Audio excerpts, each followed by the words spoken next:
Hey, what's up? Andrew Kramer here with VideoCopilot.net, and today we're going to be taking a look at creating a great 3D set extension in After Effects. So here's what we're going to be creating.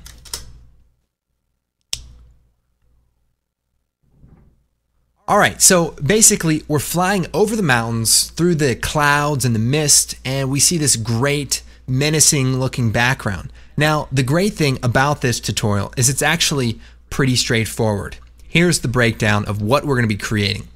First, we have some stock footage from artbeats.com, and it's a great platform. It's a great start for what we need to do, but we want it to be a little bit more evil. This might be great for like a Western or maybe Back to the Future 3, but we want to take it to the next level. So in Photoshop, what I've done is taken a single shot or a frame from the end of the movie, and I went through and I started adding things like some mountains in the background, and you notice I use the real mountains and add some additional mountains on top, and we have our main mountain right in the middle and maybe some color correction. That way people know we're serious, right? Exactly.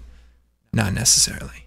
Now, why would we do set extensions or matte paintings? What's the purpose of this? Well, if you think about it in this way, let's say you're doing a movie about the future and you have to have some futuristic landscape. Well, that may not exist yet, but it will in the future. But if you need to make a movie now, you want to create a matte painting, maybe some 3D buildings, some cars, flying lights, and all that good stuff. And that way your movie looks like it's in the future, or it's an ancient period movie where you're in Rome and you have to have all these old buildings, all that stuff. So matte paintings are a great way to establish the landscape of your film. Or maybe they see something like this. And actually we're flying over the mountains, and what's that in the distance? It's a Starbucks coffee. Now that makes a great movie. It's very convenient too. You just have to hike over this hill. Okay, so let's go ahead and get started, and we're gonna have a blast. This is the final result that we're going for, and I gotta say, what I love about this tutorial is that there are so many possibilities. You know, we're covering so many different techniques, from 3D motion tracking to compositing a matte painting from Photoshop, adding particle effects, color correction, sky replacement. You know, it really has some amazing possibilities. So please be thinking about different things that you can do. And I also like that we're taking a project that's somewhat complex and doing it all at once. You know, it's one thing to talk about one technique at a time, like, okay, here's how you do a matte from a footage, or here's how you do a sky replacement. But to be able to show you all of the different techniques and how they connect together and how they can be managed in a single project is great for people who are learning, because then they can see how these different techniques go together and come together for a final result. So what we want to create is this effect. So how would we go about getting this started? So the first thing we need to do is get some footage. So get a helicopter and a video camera and some duct tape and go to the desert or wherever and fly really, really dangerously close to the mountains and get a cool shot like this. Now, if you can't do that, you can go over to artbeats.com, where this clip actually comes from, and it's called T505-2. -1 was good, -3 was alright, but -2 was the ticket. In most cases, you want to create your matte painting in Photoshop because you have all these great image editing tools and you can bring multiple images together and blend them in nicely. So what you want to do is take your footage, your source material, and create a still frame. So we can put it into a new comp, just like that, move forward to the end of the shot where you want to have the matte painting, and just choose comp, save frame as file. And just make sure it's set to best and render it out. And then we're going to send it over to the matte painting department. Now in this case, it was my 3-year-old daughter, so she put this together. It's pretty simple. We have the one foreground mountain and some background mountains. Now we could separate the background mountains so that you have 2 layers, but in this case I think it will work okay because we don't fly past them too much, so there isn't going to be much of a parallax. It definitely looks good, especially for a 3-year-old. I know it's for a movie that she's working on, and it's pretty exciting. It's about a lost sock and a cat that try to save the world and stuff. So pretty ambitious, to say the least. So let's go ahead and import that into our project. Now it's a Photoshop file with layers, so we'll bring it into our comp, and After Effects is going to pop up this window. We want to make sure to import it as a composition so that we have editable layers. Now we don't need editable layers or live Photoshop 3D, so we'll hit OK. And that brings it in. If we open it up, we can actually see now that we have the layers broken up right inside of After Effects, so it's perfect. All right, so we've got the matte painting for her movie, and it's obviously kind of low budget, and so that's why she asked me to help out with some of the effects and some babysitting. So I think it'll be good. Now the next thing we want to do is take our mountain shot and drop it into a new comp. So we'll drag it into a new comp, and here we have the shot we're going to be using. So before we composite the matte painting, we need to do a 3D camera track. This is a process called match moving or 3D camera solving. And what we're going to be using is a plugin called Camera Tracker.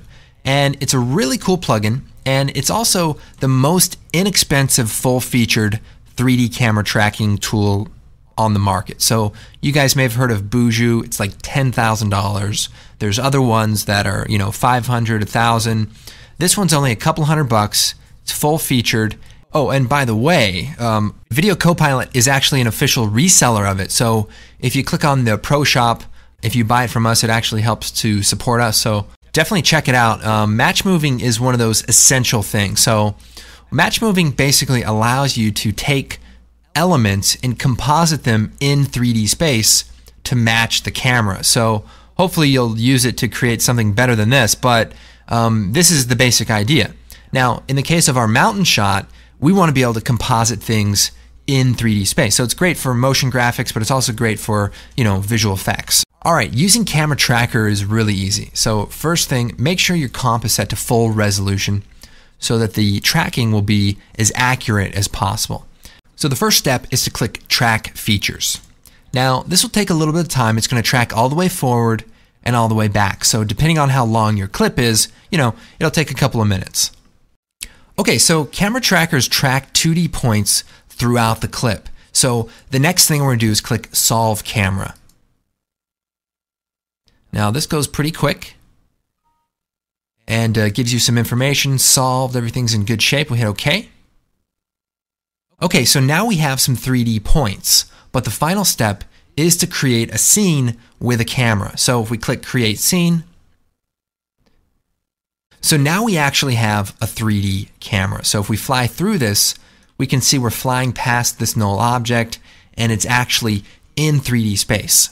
So this is pretty much, the main idea. But Camera Tracker, like I said, is pretty much a full-featured 3D tracker. So we can do a lot of other cool things. For example, if we move forward through the clip, there's a bunch of 3D points. So remember, if you click on the name Camera Tracker, all of the data will pop up. So what I want to do is create a null object into some of these points in 3D space. So I'll click on one of the points, and then I'll hold down Control and click on it again, and I'm going to choose Create Null Object. So now if we look closely, there's a null object at that point. So Camera Tracker has its own 3D point viewing, but in order to actually access it through After Effects, we need to create some null objects. So we can see that that null object is now in 3D space and we can access it and tie things to it. But I want to create a few more. So we'll click on this, we'll zoom in, we'll click on one, Control click, Create Null Object. So remember, when you click once, hold down Control, click again, create a null object. Maybe we'll make one in the back here for the sky. And maybe another one on this side.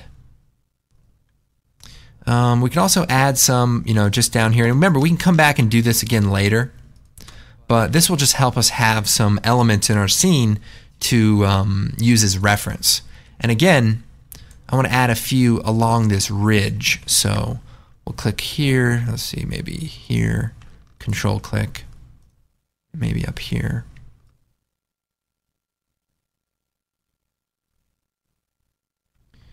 And maybe a few.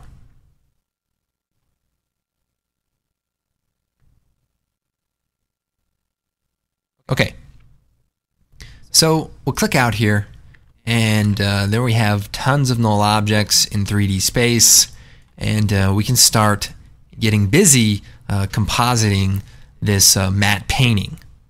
Alright, now before we get into the fun part of compositing our mountains in the background, we need to do some boring rotoscoping. So here is our mountain shot. So I'm going to change the composition name. So I'll choose composition settings, and we'll call this mountain composite, and we'll hit OK.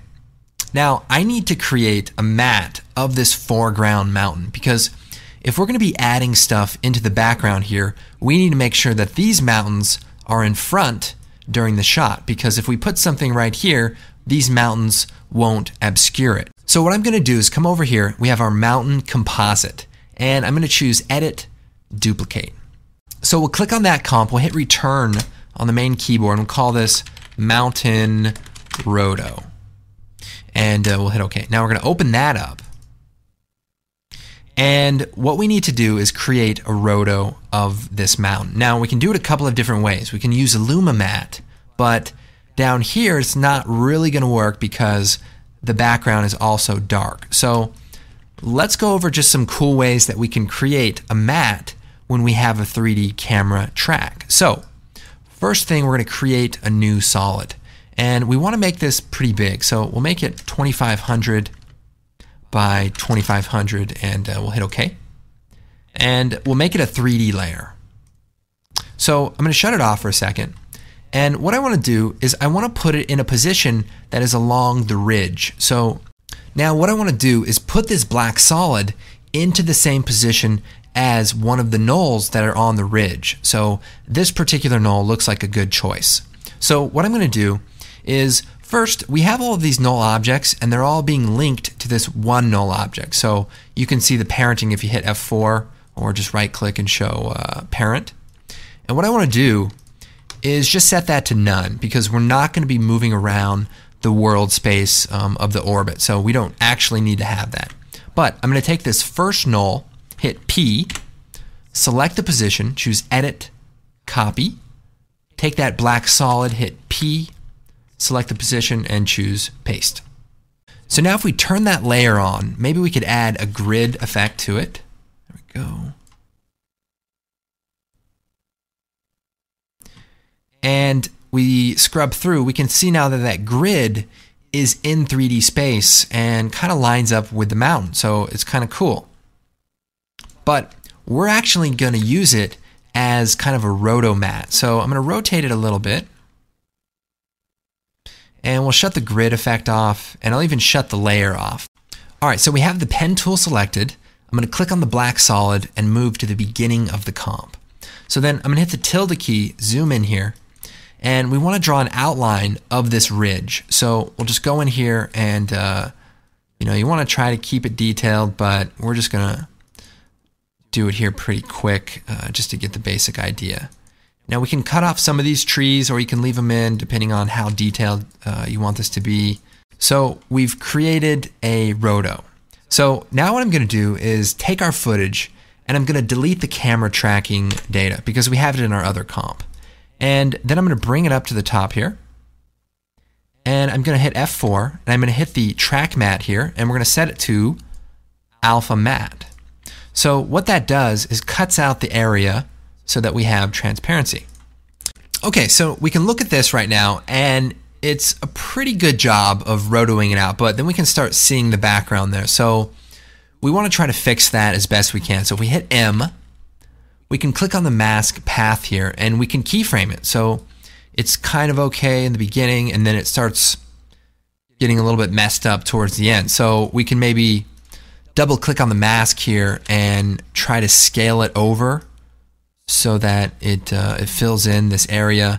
And we can even just start moving some of these points around. So maybe select a group of them here, slide them over. We want to get this a little bit tighter. Same thing, these points. So we'll just grab a chunk of them here and just try to move them over to line up. And again, you should probably spend some time doing this because you want to have a nice, clean roto for this edge. This is pretty good. It's pretty close. Now, the thing about this clip, if we take this footage again and duplicate it, we'll put it on top. The thing about the clip is it actually has a natural luma matte because we have this dark area and we have this light area. So what we can do is take it and recomposite it on itself to bring back in some of the little details of the edges. So here's what we'll do. We'll choose Effect, Key. We could do a Luma key, and we'll key out the brighter pixels.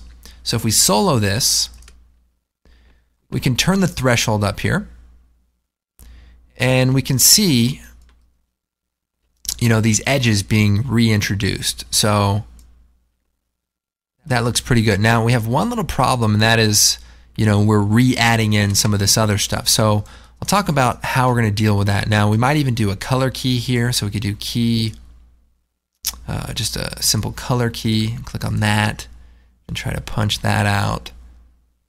And that does a nice job of getting some of those other elements. So you can set the feather to maybe 1, and that's nice.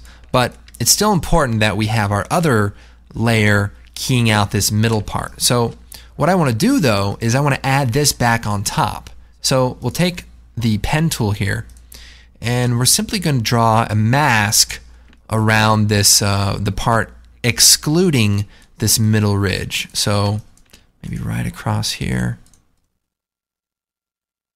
I'll set the mask color to red. Okay. So we'll just shut it off for a second while we do this, and we'll keyframe the path. So we'll click on path, we'll move forward, and then we'll move this up, move forward, move this up.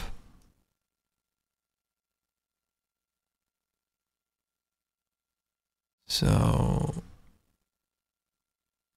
looks pretty good. Okay, so we'll set that to add. So all we're doing is adding this part back on top. We'll unsolo the layer, and here we have, a pretty good roto. So remember, because we used the 3D tracking data, it's pretty close, but just getting in there and refining those keyframes makes a big difference. So we'll set this back to add, and that will cut it out nicely. We can even turn on the motion blur for that layer. And if we look closely, the edge will actually have some directional motion blur, so it's kind of nice. Now, we've recomposited this top part back on, but let's make sure we feather the edge so we're not introducing any artifacts. So maybe subtract the mask just a bit. To compare kind of the difference, so as we look at this edge and we compare it with the original roto, it's kind of smooth, but then we add back in that detail by using that Luma key, and it does a really nice job of preserving the detail. So this is our roto, and I think we could do better, but I think we could also do a lot worse. But I'll let you guys worry about that. All right, guys, are you still with me? Because we're actually going to do some fun stuff too. So here we are back in our mountain composite shot. Now, remember, we imported our mountain matte painting, and that's the 2 layers, the one mountain and the background mountain. So let's go ahead and bring those into our final composite and start getting those dialed in. So let me take these 2 layers. So the top layer, we'll call this mountain, and we'll call this background mountains. And we'll take the 2 layers, hold down Shift, and we'll choose Edit, Copy, and then we'll jump over to our composite, and we'll just choose Edit, Paste. So we've got our 2 mountain clips. That looks amazing. So we'll keep going. Let's clean this up a little bit. So first of all, hold down Shift, and let's unparent all of the null objects from the world transform, and that will just make sure we have an absolute position value.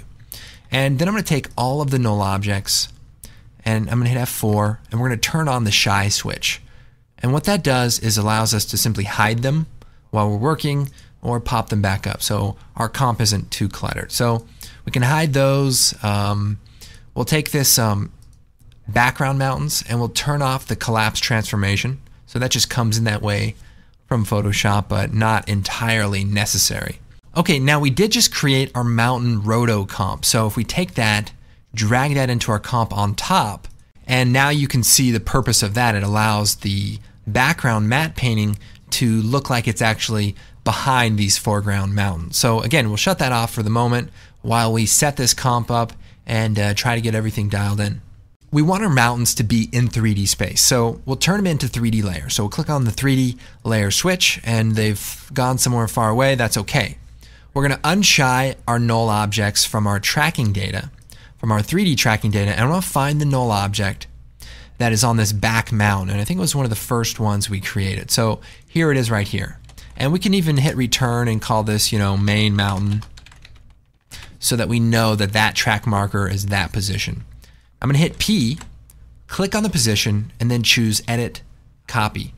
And then we can hide them. Then I'm going to click on our main mountain, hit P, click on the position, and choose Edit, Paste. So now our mountain is in the position of that null. And if I move around, it kind of looks like it's in 3D space. So let's go and scale it up a bit. And we can move it into position. Just be careful not to move it out of the realm of that position, otherwise it will look like it's floating, and we don't want that. So we'll scale it up here. And so now we've kind of got something going on. Now we'll shut the back mountains off for a second. We'll turn on our roto. And, we've got the workings of a cool looking shot here. So now one thing I want to do is a quick color correction on our original plate. So we'll choose Effect, Color Correction, Tint. It's at the bottom there. And we'll also add a Curves adjustment. So what I want to do is try to match the color to our mountain. So we'll just bring that saturation down and maybe even add a little bit of green by taking out a little bit from the red channel. So if we just, So that's pretty good. And then I'll take these two settings, copy them, and paste them onto our roto layer. So I'll hit paste. And so that way they'll look good. Excellent. So now we have our back mountains, but we want to use the null object that's on this back mountain right here. So we'll unhide them for a second. I use Control and the up and down arrows to kind of scroll through. And there it is. We'll hit P, select the position, edit, copy. Take our back mountains, we'll turn it back on, and we'll choose Edit, Paste. So there they are, looking good. Now, I'm going to take the back mountains and we'll scale them up, shift them over here, and we'll just kind of move them into place. Now, I want to make sure that I see a little bit of the real mountains in the background right here, and just kind of get the basic position into place. Okay, so this looks pretty good, but we need to integrate the mountains a little bit better with our plate. So what I'm going to do is create a new solid, and this will just be a regular solid that is the same as the comp size. And we'll hit OK, and we'll put it right above the back mountains. So if we shut these two off and click on the black solid that we just created, let's make it a 3D layer, and then we'll take the position of the back mountains and we'll copy it and paste it to the position of the black solid. And this is similar to the roto technique that we used earlier. So I'm going to scale this up, and then I'm going to add a mask to it. So I have that black layer selected. We're going to zoom in, and we want to draw a line along the ridge of these mountains. So we'll just go in there.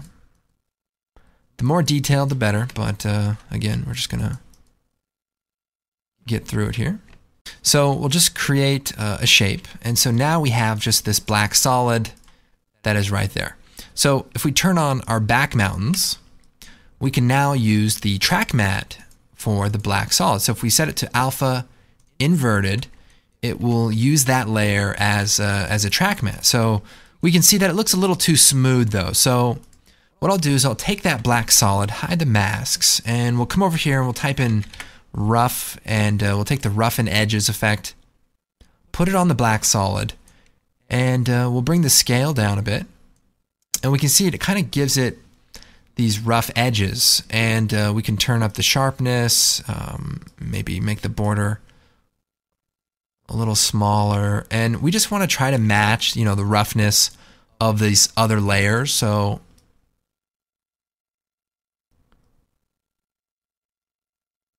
something like that looks pretty good. We just want it to look like it blends in nicely. So that's a good start, and we might even take these layers, the mountains, and darken them just a little bit so that they look like they're right behind the ones that are actually in the shot. So I think that looks pretty good. We might even take our main mountain, darken it a little bit as well, and possibly bring out some of the highlights because they're a little bright. Cool. Now you probably want to add some shadows to really integrate it nicer. Like this mountain should be casting some shadows if it were really there, but we're just going to hopefully hide it with all of the smoke and stuff later. So remember, a 3-year-old did this, so cut her some slack. Although admittedly, I read the script for her movie and it's pretty good. It's very early Spielberg with like a touch of Hitchcock and little Dora the Explorer. So it's not bad. Okay, let's go and make a few adjustments. So first, we could take our main mountain and scale it up a little bit so it's a little more menacing. We can also tweak our roto. So it's a little messed up right here. We might go in there to the mountain roto and adjust some of the keyframes. Now remember, it's a real 3D camera move, so we can really do a lot of cool things. So if I move forward here, let's click on the camera tracker again. And let's add in a few null objects. So maybe we'll add one here. And we'll control click and create a null. Maybe another one at the end here. See this one. Control click and create a null. So maybe just in a few areas here in the foreground. And let me show you what we can do with this now. So to enhance the shot a little bit, I've got these spikes, and I'm going to just copy it, Control C. And we'll paste it into this comp. So we'll hit paste. Now, we just created these 2 null objects. So let's take them. Let's unparent them from the global null. And let's take the position of this first one. Hit P. We'll select it and choose Edit, Copy. Now we'll make our spike. So here we go. 3D layer. And we'll choose Edit, Paste. So now our spike is in 3D space. Now let's move it up so that the base of it lines up with that null object. And then we should also flip it. So set it to -100. So the lighting kind of matches. And we can rotate it. And, we could try to integrate this a little bit better with the color correction and such. Maybe even, roto out the base here a little bit.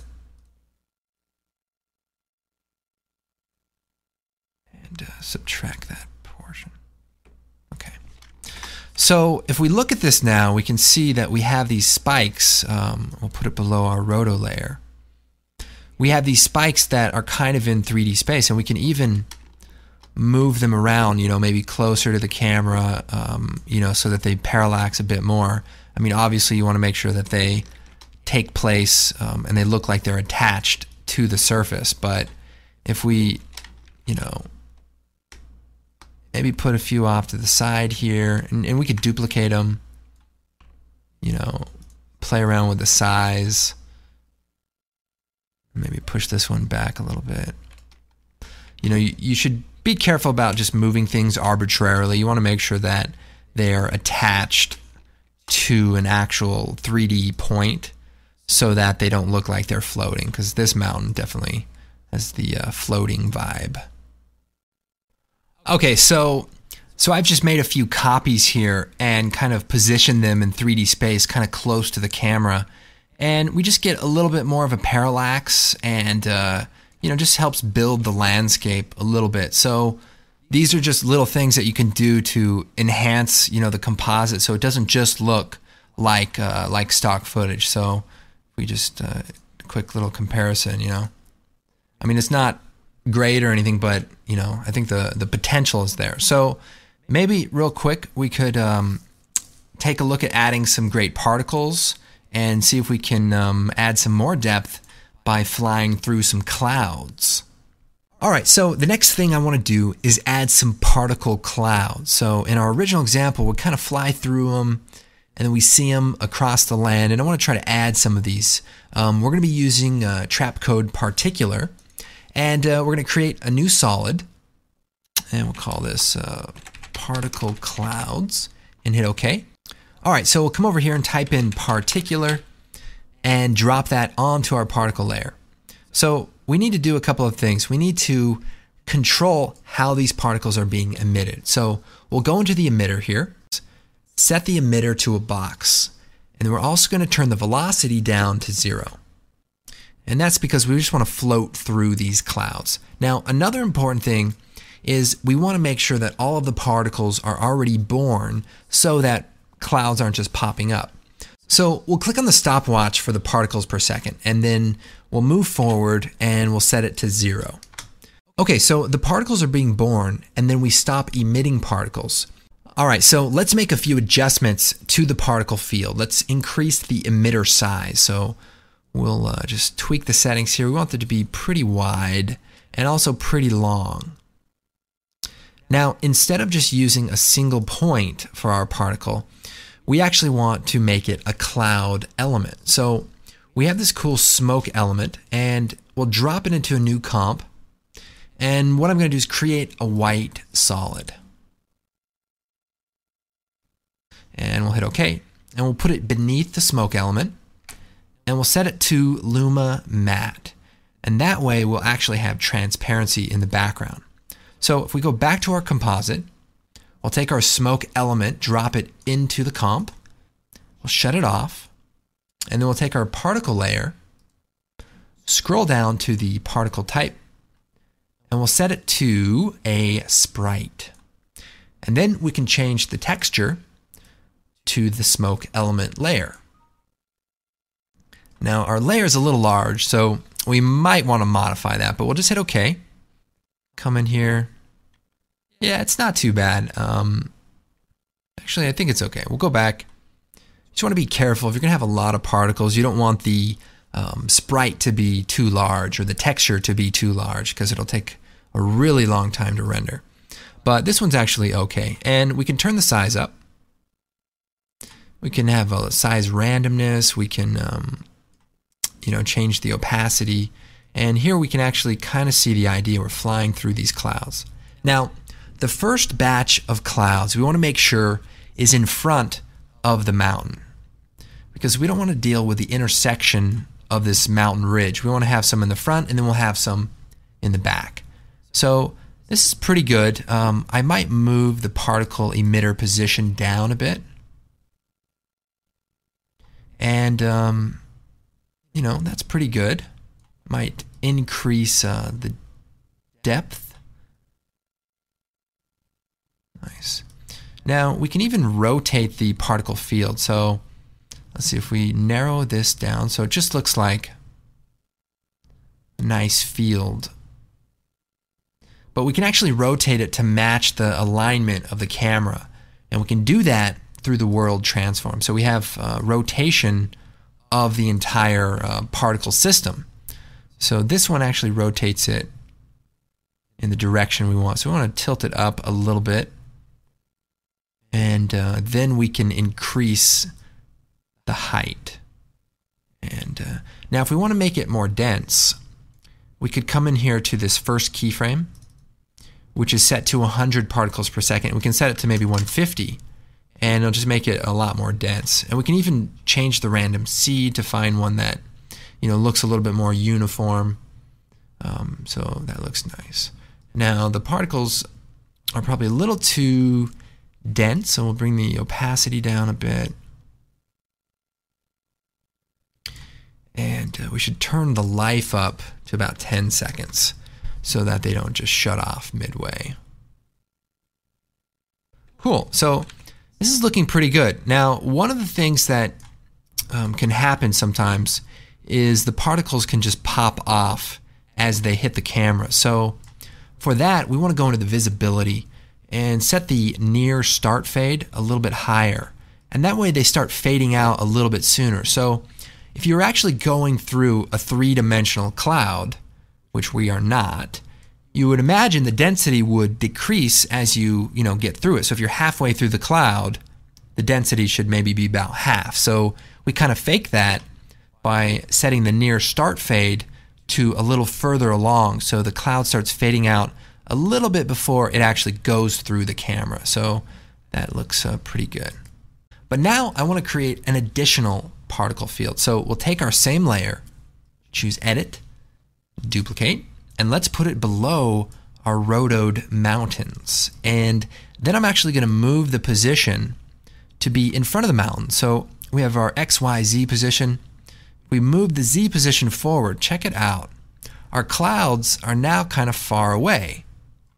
And this is going to be really cool. So now we just need to tweak where this particle field extends to. So we can make it maybe a little longer in the Z space. So we'll pull it out a little further here. Maybe a little wider. And maybe we want to add more particles. So again, we'll double click on that keyframe, maybe set it to 250. And that looks nice. Or maybe even more. Let me show you this other cool tip. Let's set this to like 400. So one of the things that happens with this technique is these far away clouds are just way too dense, but my foreground ones aren't dense enough. So we're going to use the visibility to help solve that problem. So we have our far fade and far vanish. So let's set the far start fade to like 1500. That's really close. And then set the vanish to 2000. So we can actually start seeing that that makes a difference. So as we move this value closer, we can start cutting those particles out. It basically works by calculating the distance from the camera. So the further away ones will start fading out a little bit sooner, and that way we can make them, more dense in the foreground, and that just gives us a little bit more control over the density of our clouds in the background. So this is a good start. We might play again with the world transform, maybe move it down just a little bit so that it's right in that area. And we could probably push it away from the mountains a little bit. There we go. Okay, so we can increase the particle size to make them a little softer, and I would say this is looking pretty good. Maybe we'll move the background clouds down just a little bit more, and that way we can still see our faraway mountains, but that's just something you can adjust till it looks right. Now we've added this haze, so we want to go ahead and do some color correction. So we'll add a new adjustment layer and some curves, and then we'll just start tweaking the contrast a little bit. Now we can make it nice and evil by bringing all the red out and just cooling it off, maybe add a little blue into it. Something weird about the density of this background, so let's tweak the random seed till we find one that's maybe a little more even. Like, that's nice. And yeah. So finally we might do a sky replacement. So how that's going to work is we'll come down here to the bottom layer of our footage, and let's quickly do a luma key to cut the background out. So we'll choose Effect, Keying, and we'll do a luma key again, and we'll key out the brighter, and we'll just tweak this until we just see that mountain edge get cut off, and we'll feather it a touch so it's nice and smooth. Cool. Now we may have to deal with this. Let's see. Okay, so that looks pretty good. We've got a little bit of stuff up here we should deal with. Quick way to deal with that actually will just be to roto it out. So if we hit M, and we can just hit subtract, and we'll keyframe the path there. And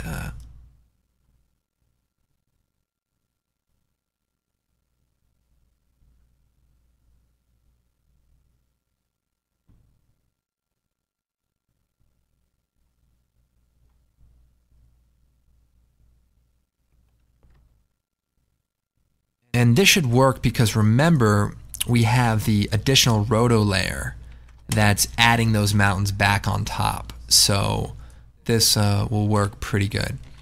Now we have this cool sky image, this texture, and we'll bring it out, put it at the bottom here. We'll make it 3D. And we put a couple of nulls in the very, very background. So we'll unshy this and we'll find that null right there, P, copy the position, go to our sky layer and paste the position. So there it is. We'll scale this guy up pretty big, move it into position.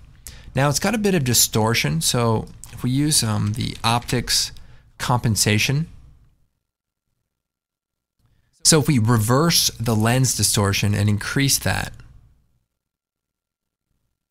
it will start to flatten that out a bit, so you can see that looks a little bit better. And we'll move it up here.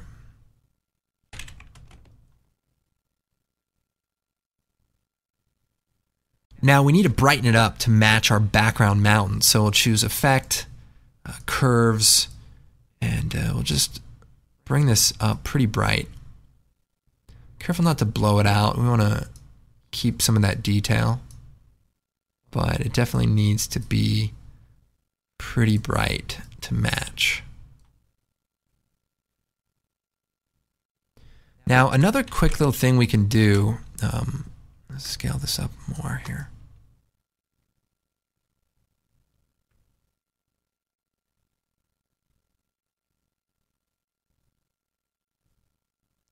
Is we can blend the background back in with the shot. So check this out. If I take the very edge, very close to the mountain, and create a mask, I can subtract that part from the footage and even feather it out a little bit. Now remember, we have that lens distortion on, so we need to adjust our mask a little bit. So we'll just tweak it a little bit. We just want to create a little bit of a hole that we can fill the background in back with the original shot.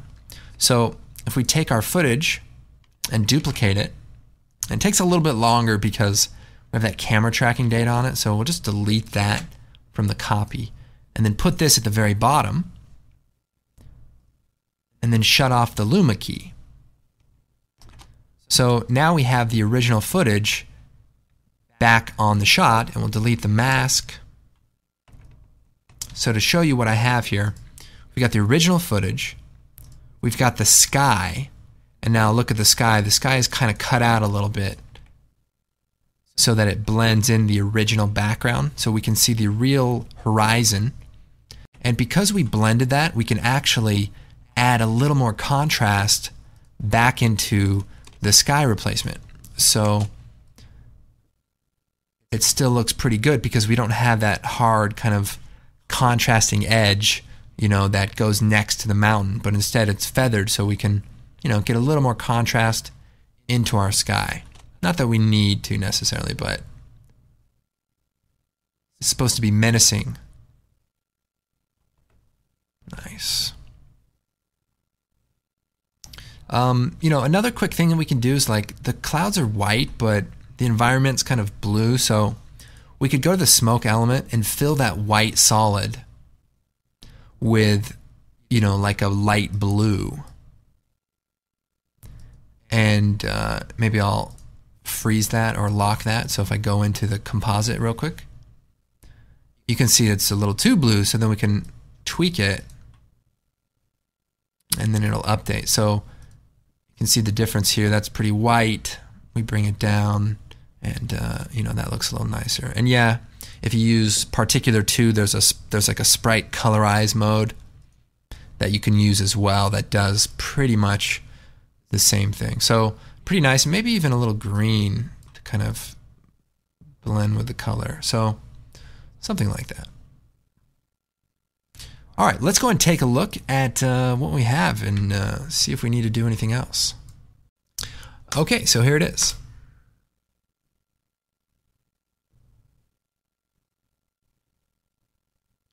So not too bad. You know, there's a few little things we'd probably want to clean up, especially in this roto. You know, get in there and tighten it up. And if you want to check out a tutorial that helps with Luma mats and dealing with them, check out the advanced, let's see, sky replace. Advanced sky replacement goes into some really cool tips for cleaning up the edges, like around these trees, and getting that edge to be nice and smooth. So that could be pretty helpful. You know, and then just make sure the blur level of things matches. Like this mountain looks a little sharp. I'd probably add a little bit of a blur to it, and there's some little spots in the roto that could be cleaned up. And finally, we might just add some grain. We could just add like an overall grain to everything. Set this to final, and you know, maybe some Kodak vision. Why not? Why wouldn't you? Yeah, it's pretty cool. Once you get all of the elements in there, I would go back through and you know, give them a final color correction. Like these back mountains look like they're probably a little bit too dark now, because the once we get that smoke in there, it lightens everything up. So just make sure things kind of blend together. Let's see, we'll shut that grain off for a second. You want everything to seem realistic, like it's part of the same scene. And you know, when you have things pop out or look too contrasted, you know, you want to look at like black levels and things, and make sure you have some continuity. So just going through one last time, making sure things look a little nicer. Even with our front mountain, you know, you could color correct the base of it to be kind of washed out, and then maybe the top of it could be more contrasted because it's higher than the elevation of the cloud. So a lot of little things that you can do to you know, enhance the comp and you know, just make it that much better. So remember, I used the clip from Artbeats, and they have a library of tons of stuff. There's another comp that I created of this castle, and I posted it on the blog, got some really good tips and feedback, and one person had a great idea to add some torches kind of on the edge there. So this shot, make some space here.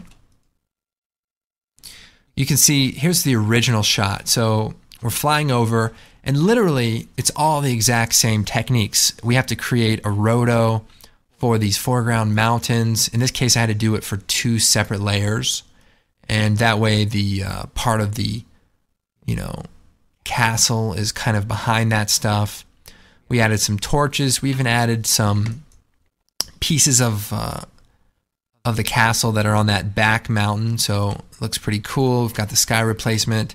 Even have a little moon in the clouds. So all the same kind of stuff, but it's amazing just how different you know, things can turn out. And you know, you spend some time on the design in Photoshop, then you could come in and you know, get it to look the way you want. So make this look a little more menacing, I guess. Maybe desaturate it just a little bit. Anyway, you know, you just want to tweak things to death, but I hope you guys get the idea here and learn some cool things. I'll keep working on this even after we're done with this tutorial. Anyway, I'm Andrew Kramer. If you guys want to discuss this, or if you have ideas or examples, check out the forum. We've got a lot of great people on there. And of course, the blog, we do you know, lots of cool tips and tricks and project files. So, you know, check that out. And of course, help support the site. You know, we've got some great products. We've got optical flares, some really cool lens flare tools, and not to mention Action Essentials 2, which we actually use some of the fire torch elements in this castle shot. So these elements are right out of the Action Essentials collection, and they just go a long way to make things look more realistic. So there you go. I am Andrew Kramer. Thank you so much for watching. You know, I hope you guys enjoyed it. We will see you next time.